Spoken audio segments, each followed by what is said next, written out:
Thank you very much, Laurie. Of all the fine introductions I've had, that was the most recent. Whenever I'm introduced and people run down the list of jobs I've had in my not all that long life, I'm reminded of the first time I came to Indianapolis 2 years ago.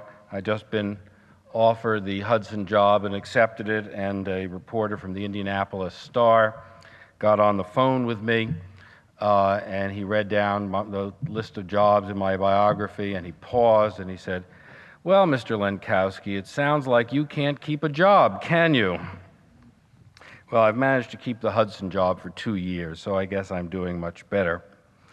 I'm truly honored to be with you today to celebrate Founders Day. Not only am I flattered to be following in the footsteps of previous speakers such as Governor Bayh and Congressman Hamilton, but also it is rare that I get a chance to talk at an institution whose roots in this state are even shorter than Hudson's. We moved here from New York in 1984. For those of you who didn't know this, the Hudson River does not come through Indiana. You were founded in 1988. And neither of our organizations is as well known to Hoosiers as we would like it to be, and in your case, certainly deserves to be. Indeed, that is one of the reasons I think I was invited to be here today. About a year ago, I was being interviewed by 2 social scientists who, with support from the Lilly Endowment, had spent several months studying the problems of Indiana's elementary and secondary schools. By that time, they had spoken to hundreds of people throughout the state, teachers, administrators, school board members, business leaders, parents, even a few students, trying to find out why our state's schools seem to be doing so poorly by national standards, such as SAT scores, and what might be done to improve them. Before seeing me, in fact, they had met with the governor to get his views on this topic. I told them that I thought Indiana's basic problem was that it did not give as much attention to excellence in learning as it did, for example, to excellence in basketball. As one piece of evidence, I cited the rather sparse publicity I had seen about the Indiana Academy, one of a handful of such schools in the entire nation, and even though it was still new, one about which the state should have been crowing, as North Carolina did when it established a similar institution. I needed no further proof of my point than the fact that these 2 researchers, despite having spent several months traveling around the state, had not heard of the academy until that moment. Not even the governor had managed to mention it. They had heard more than anyone about what ails Indiana's elementary and secondary schools, but no one had previously bothered to tell them about one of the things we are doing right. Since that interview, I have told this story a few times in my speeches on education. That eventually led to a visit from President Worthen and Director Borders, and this invitation, which I was glad to accept, since it afforded me an opportunity to reflect on how we as a state, and since in this respect, as in many others, Hoosiers are the most typical of Americans, we in the United States look upon educational excellence. For that is a matter that now also directly concerns Hudson Institute, no less than the Indiana Academy. Although Hudson is best known for its work on topics like national security and economic development, we have for some time also been concerned with the state of our nation's schools. In the mid-1970s, several years before education jumped onto the reform agenda, we published a book entitled Our Children's Crippled Future, which documented the decline of achievement in our schools. A decade later, shortly after we moved to Indianapolis, we issued a report entitled Workforce 2000, which concluded that our schools were not producing graduates with the skills that will be needed for the increasingly sophisticated jobs, even at the entry level, that our economy will have to produce by the year 2000 to remain competitive. This study became a bestseller, a real rarity for think tanks, and is frequently cited in corporate boardrooms, especially as we move closer to the end of the decade and the gap it forecast is, alas, becoming a reality. Most recently, in fact, only a few months ago, Hudson's education program received its most important boost when we were chosen one of 11 teams out of 700 applicants to receive a contract from an organization known as the New American Schools Development Corporation to design and test schools for the 21st century. If all goes well, during the next 5 years, we will be working closely with 8 school districts to implement a plan we have formulated based on what we think we know from educational research is essential for improved learning. The participating districts will include 5 from Indiana, Indianapolis Public Schools, Lawrence Township, and Beech Grove in Marion County, Eastern Howard, which is just outside of Kokomo, and Bartholomew, which encompasses Columbus and its surrounding areas, as well as 3 from outside the state, Charlotte-Mecklenburg in North Carolina, District 12, which serves a section of New York City, the South Bronx, which is known as a symbol of urban decay, and Kayenta Unified School District, which is located on a Navajo reservation in northeastern Arizona. Our plan is called the Modern Red Schoolhouse, and as its name suggests, we aim to adapt the best educational practices of the past to the needs and resources of the present and future. The schools we will be designing will give the teaching staff the authority and flexibility to develop teaching methods that succeed. Students, the ability to proceed at their own pace, taking as much or as little time as they need to learn. Parents, more opportunities to make a difference in their children's educations. And communities, more information about how their schools and their future citizens are doing. We will also bring modern technology into the classroom, from phones on teachers' desks to fiber optic networks that virtually bring the world to the schoolhouse door and the schoolhouse into the world, no matter where it happens to be located. Not least important, our curriculum will be built upon a rigorous core designed to make sure that all students will graduate from high school proficient in key subjects such as English, mathematics, science, and history at the level of the advanced placement exams or their equivalents. We do not underestimate the difficulty of achieving this. All too often, today's students bring challenges that the schools of the past did not have to worry about. And as my Navajo friends like to remind me, all too often in the past, we decided not even to try to educate many of those who are students today. And the kinds of changes we wish to see in how schools are organized and run can be upsetting to many who have given their lives to educating our young people. We are sympathetic to this and expect to devote a good portion of the next few years to working out mutually satisfactory solutions to the problems of getting from here to there.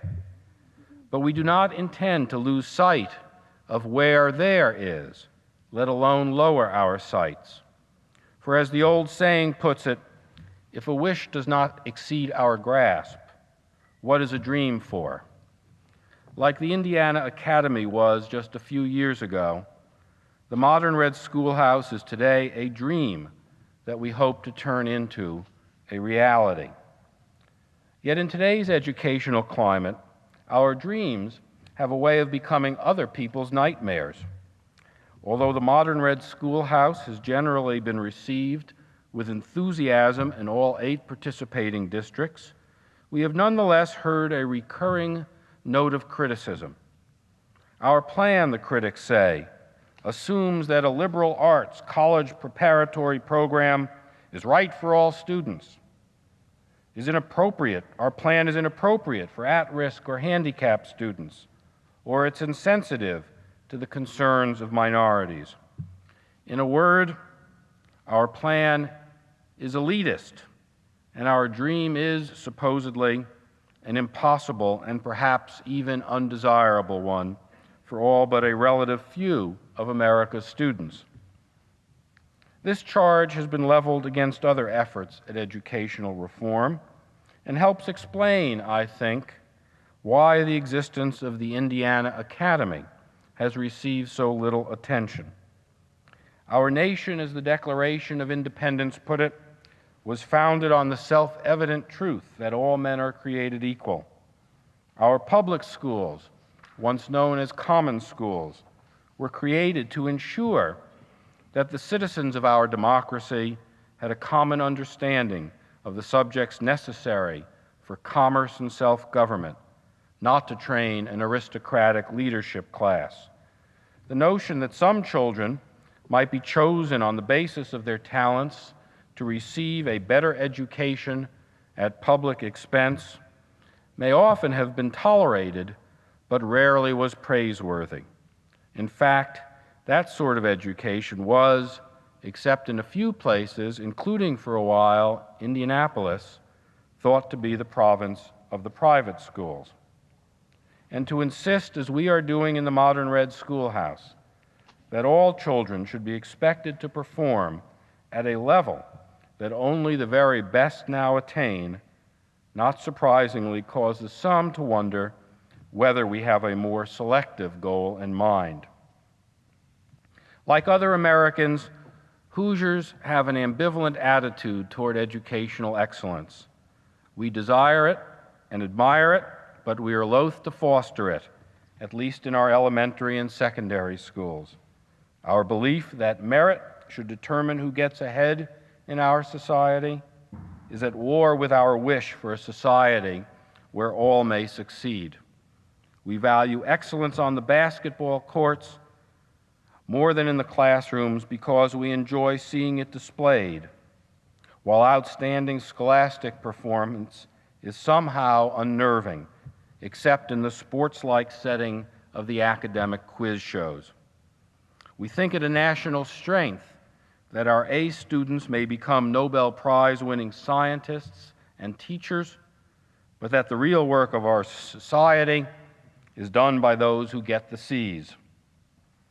Underachiever and proud of it, said Bart Simpson. And while all of us laughed, perhaps too many of our fellow citizens secretly agreed.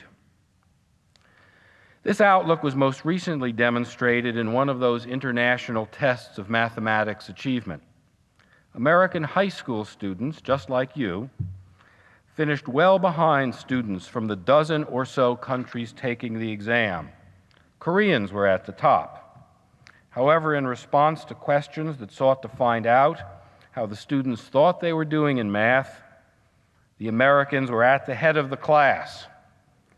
The Koreans were at the bottom. Our youngsters knew less, but felt better about themselves than everyone else, while those from other countries knew more, including how much more they had to learn. As this story illustrates, whatever value our feel-good attitude toward education may have had in the past, in today's world it is a growing liability. If the dominant economic factor in the 19th century was agriculture, and in the 20th, manufacturing, the most important force of the next century will be knowledge. Those industries and countries that can most readily develop, use, and transmit new and more complex forms of information will have an enormous advantage in the future. Large parts of the world already recognize this. In a study we recently did as a follow-up to our Workforce 2000 report, we discovered that numerous countries, including several developing ones, were making a concerted effort to increase the proportion of their citizens with high school and college educations. Despite, in some cases, long-standing cultural prohibitions, even women were being included in this effort. In making its commitment to universal public education, the United States was where everyone else is headed first. Yet although the figure has been declining, Half of our young people still do not go beyond high school, and all too many of those in high school learn far too little. For its time, ensuring that all children got an education was no small accomplishment. But today, it is not enough. If we wish to remain a growing and prosperous country, we must make sure that all our children, including what one hopes will be a smaller number who do not go on to college, receive a world-class education so that they can compete in an increasingly well-educated world economy. What disturbs me even more about the critics of elitism in education is not that they fail to recognize this economic necessity, but rather that they implicitly sell too many of our students short. They seem to think that a world-class education is beyond the reach of many children, and especially those from disadvantaged backgrounds, or even worse, that their parents do not care enough to encourage them to excel in school. Yet throughout our history, we have seen people from the most humble backgrounds climb to the heights of the educational ladder, or overcome adversities that most of us could hardly imagine, to succeed first in school and then in life. Even amidst the generally grim picture of education in our inner-city schools, beacons of excellence shine. Perhaps the best known is the work of Jaime Escalante that was popularized in the motion picture Stand and Deliver. A teacher at Garfield High School in East Los Angeles, Mr. Escalante was convinced that his underachieving Hispanic pupils could not only master algebra, with which they were struggling, but also could go on to conquer advanced placement calculus. And with lots of determination, creativity, and skill, he proceeded to turn a class thought to be incapable of learning much at all into one which produced among the highest scores in the nation on the AP exam. Indeed, so surprising were the results that the testing service insisted the students retake the exam to show that they had not been cheating. Wouldn't you know it, they did better the second time, and subsequent classes have continued to do well. A miracle? Perhaps, but if so, it shows again that a miracle only proves that the impossible really is possible. With higher expectations, more freedom for teachers to innovate, closer ties between school and home, clearer standards of accomplishment, greater flexibility in scheduling, more variety in types of schools, and other changes, we know not only that all children can learn, but more importantly, that all children can learn the very best our culture has to offer. That is what Mr. Escalante and many others have shown us, and that is what you at the Indiana Academy and we with the Modern Red Schoolhouse are dedicated to proving as well. The challenge we face in fulfilling our missions is to answer the question former Secretary of Health, Education, and Welfare, John Gardner, once posed in the title of a book, "Can we be excellent and equal to?" Can we, in other words, teach all our children what in the past was thought worthy only for elites? I would submit that the history of our great country suggests not only that we can, but that it is our destiny to do so. For we are a nation that seeks to prove that common people, regardless of race, creed, gender, or national origin, can accomplish uncommon things. In the United States, we believe that every man and every woman can be a king. We have not so much rejected elitism as tried to universalize it. And there is no better illustration of that than our successful effort to create public schools to give to all a level of basic education that had once been reserved for a few. Today, we must go beyond the basics to foster excellence for all. Although it will be a difficult task, as a nation, we have been up to much more arduous ones. Indeed, at this ceremony today, we remember that here in a city which sociologists used to call Middletown, because it seems so typical of our country as a whole, an institution was founded 4 years ago to promote excellence in science and mathematics instruction throughout our state. Notwithstanding the limited public attention you have received, that is an encouraging sign that we can succeed in the most important task we will face